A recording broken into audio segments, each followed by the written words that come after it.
Three simple human psychology based hacks that will help you get more sales calls from your outbound campaigns. My name is Atishay Jain, and here at our company, we send over 1 million emails every month. In 2024, this resulted in over 15,000 sales qualified leads for ourselves and for our clients. And in this video, I'm going to show you how to go from cold email campaigns that get no responses or that get people telling you they're not interested or sending you curse words, to go from there to cold email campaigns that get you positive responses, leads, bookings, and more sales. And in order to do this, there are a few things that you need to understand. The first one being, you're reaching out to a complete stranger and you're expecting them to stop in the middle of their day, leave whatever they're doing and listen to whatever you have to say, and then also follow the next steps you suggest, right? That's a big ask, and most people are selfish. So it's not going to be easy to get people to do all of that, especially when they don't know you. And this is why you need to read into their psychology and understand what it is that you need to say to be able to get them to follow through on your desired call to action. Now, before we get into copywriting, your only objective with a cold email is to get them to follow through on your call to action. That is it. You're not trying to make them want to like you. You're not trying to get them to, sell your service. You don't need to sell your product or your service, not yet. You don't need to get your prospects to like you. You don't need to send these cold emails to build value or to do whatever else, unless that is your call to action. If your call to action is to move them further along in the sales process, then that is the only thing that your cold email needs to accomplish. And yes, you can, the things we discussed earlier, which is adding value and stuff like that, that can be a part of your process, but that should not be your objective with a sales focused campaign. Finally, here's a quick analogy to help you understand what's going on in your prospects' heads when they receive an email from you, right? Whenever you send an email, you only get a few seconds to make an impact, and that's, you get like 4 seconds before a prospect decides whether they're going to read your email or it goes straight to trash. Think of this like a billboard. Say you're on a highway, you see a billboard or an ad that shows up on your Instagram feed. You only look at it for a few seconds. If whatever you see in that ad is compelling enough, you're going to go ahead and read the rest of the ad. If whatever was said in the ad, one, applies or appeals to your personal selfish interests, and two, is easy enough to follow, only if those two conditions are fulfilled, are you going to click that ad and follow the call to action. I'm going to repeat, you're only going to act on the ad if one, it applies to your situation and appeals to your self-interest, and number two, whatever the ad wants you to do is easy enough for you to do. For example, if the ad asks you to click a button, or if the billboard gives you a number that's easy to call, let's say 1-800-800-800, you will call that number. But if the ad asks you to fill out a lengthy form or send someone an email, or if the billboard were to give you a random number that's hard to remember, chances are you won't act on it, right? So it's the exact same principle that you need to replicate with your cold emails. Now, how do you do that? 3 steps. First, focus on getting their attention. This is the most important thing. When you land in the inbox, if you're reaching out 10,000 people, and this is assuming your list and your deliverability is on point, you're reaching the right people, you're able to get in their inboxes in the first place, you need to get their attention. Number 2, once you have their attention, you need to make sure that you appeal to their self-interest and build trust using social proof and demonstrating that you understand them. And finally, you need to suggest clear next steps which are obviously beneficial to them and either immediately give them some value or in the short to medium term help their businesses, right? So those are the only 3 things that you need to ensure, and if you get all 3 of these right, people will respond to your email. There's nothing stopping there's nothing stopping your outbound campaigns from delivering hundreds if not thousands of leads. But it takes a lot of experimentation to get all 3 of these right. And that's what the entire science of outbound is about. So let's talk about the first one, getting their attention. right? When you make a first impression, the two things that prospects see is your subject line and your opening sentence. So the first few words in your email. Now, as human beings, we respond well, or we are immediately alerted by, as human beings, there are only three emotions that will allow someone, especially a complete stranger, to earn our undivided attention: fear, greed, and curiosity. Here's how to leverage these in a cold email to get your prospect's attention. Let's say you go with fear. So now your subject line could be anything. Like, just make it innocuous, make it 2 words, and ideally make it aligned to your list. So make it something that your list would respond to when they look at their inboxes. And I'll give you examples over the course of this video. But let's talk about fear. So if your opening sentence makes your prospects concerned or alerts them about something, they will want to open that email and then read through. One example is if you reference one of their products, or if you reference their Google rating, or if you reference a review, especially a poor review that a customer left on their Google page, they will want to open that email and see what this is about. And there are various ways to do it. I'm not going to get into a lot of detail, otherwise this video is going to be super lengthy, but you get the idea. You're trying to make sure you mention something that immediately draws their attention and makes them worry, okay, what happened with this customer? What happened to my 4-star rating? Why are they talking about this product? What's wrong? Why are they talking about this landing page? Is it not working? So this is what you want to, this is the emotion you want to inspire when you're leveraging fear to get curiosity. Then the next one is greed, right? This is just greed. Greed is not like greed for money necessarily, but for any benefit, a benefit that you can offer. So if your opener, let's say, makes you appear, or if your opener sounds like something that they would expect a customer to also say, they might want to open that email because they think this is an email from a potential customer. And I'm not saying that you need to pretend to be a customer, but you can say something along the lines of, let's say you're reaching out to roofing companies, right?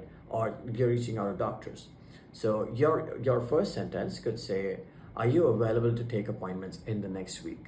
If you're a marketing agency that's selling appointments, that is a legitimate question that you would also ask. But if the doctor only sees the first sentence, they will still open that email because now they're wondering, okay, someone wants to book an appointment, or someone in their office, they will open that email because they think someone wants to book an appointment. The same thing applies to other industries. Now, exactly how you achieve this outcome is going to depend entirely on the industry you're targeting. But there's always going to be a way to do this where you make your first sentence inspire the emotion of greed, or of them wanting to do something that will immediately benefit them. And the third one is curiosity. So this is when, again, this could be a combination of fear and greed, or this could be something completely unrelated. So here you can say something that stokes their ego, or you can use relevant personalization. Let's say you pick up some of their case studies, or let's say you pick up LinkedIn post of theirs, or let's say you pick up a recent collaboration and you comment on that. So this is not necessarily related to the rest of your email, but because this is so personal to them, because it makes them feel good, they will still click that email and open the rest of it, read the rest of your email. Now, once you have their attention, this brings us to the second part of the email, which is the body of the email, right? And the body of the email serves two really important functions. One, explaining your value proposition, establishing how you're unique, showing social proof, basically telling them who you are, why should they care? And number two, connecting your opener to your call to action, right? Now, I lumped a lot of let's say micro objectives into the first point, and that's because these three can often be combined into one sentence. All you want to accomplish with the body of your email, and make sure this is not longer than 2 or 3 sentences at most. 1 to 3 sentences. 1 is ideal, 3 if you really have a lot to say. But with the body of the email, you're trying to convey social proof, trying to build trust. Those two go hand in hand. So you're trying to build trust using social proof. You're trying to explain your value proposition, why you're different, what is it that you're offering to them, and you're using a unique angle to do it. So a unique angle would be something that they're not used to hearing.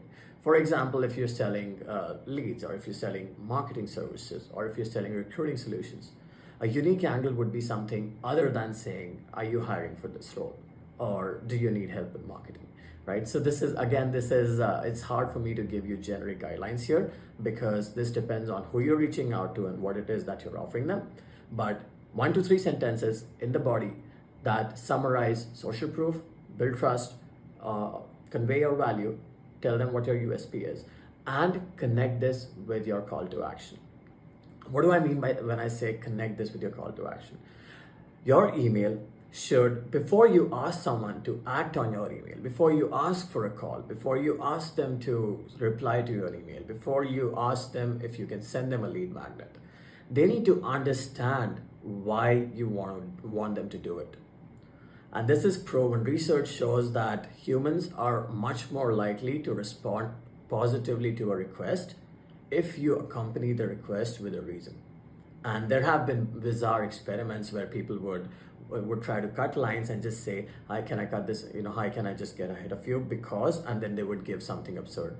Because I woke up on the wrong side today. And people would still say yes. So just the fact that you gave someone a reason for your request makes them much more likely to agree to it.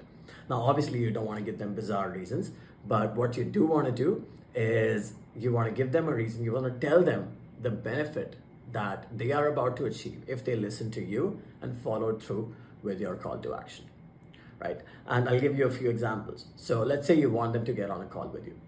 Why should they get on a call with you? Why should they give you those 30 minutes? There are a few answers to this, and you can get creative. You can pack more value. One, you'll tell them something unique about their business based on your experience, your expertise. Two, maybe you have a personalized audit prepared for them that you're going to give to them.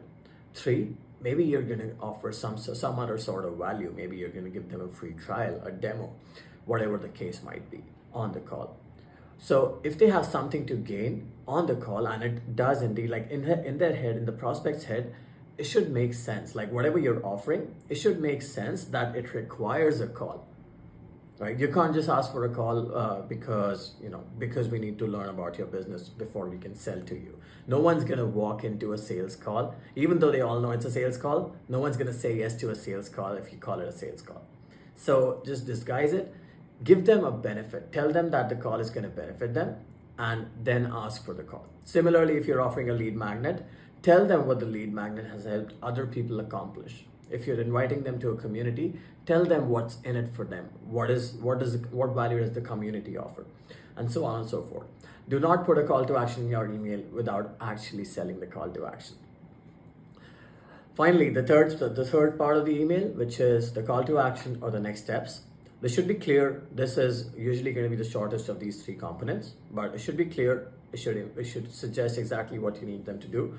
Do you want them to, it could be something simple as interested, can I send you more information? Or it could be, are you available for a call on Monday or Tuesday next week? All of those work depending on the industry. And if you just ask interested or can I send you more info or worth exploring, make sure you've justified everything. You follow what I just told you, which is giving them a justification to respond positively to you, right? A rule of thumb here with call to actions is if you're offering to give them something, that will get you higher responses. In general, the less work you demand of the prospect, the less friction you introduce into your sales process, the better your results are going to be. So if you offer to send them a video, you'll get lots of positives. You'll get lots of people saying, yeah, please send me that video, especially if you sell that video well. Now, the challenge with this is it's not necessarily better. Like I can't give you a universal all-encompassing statement saying offering a lead magnet is better than asking for a call directly, because it depends on the quality of the lead magnet and on the industry. All right. So just bear in mind that offering a lead magnet is going to get you more responses, but those responses will take more follow-ups, more nurturing, and a longer period of time before they convert into a call. And whether or not they get on a call with you depends on the quality of the resource you share with them, as well as the efficacy of your follow-ups and how well you follow up with them, how consistently you do it. So there are other variables in the mix.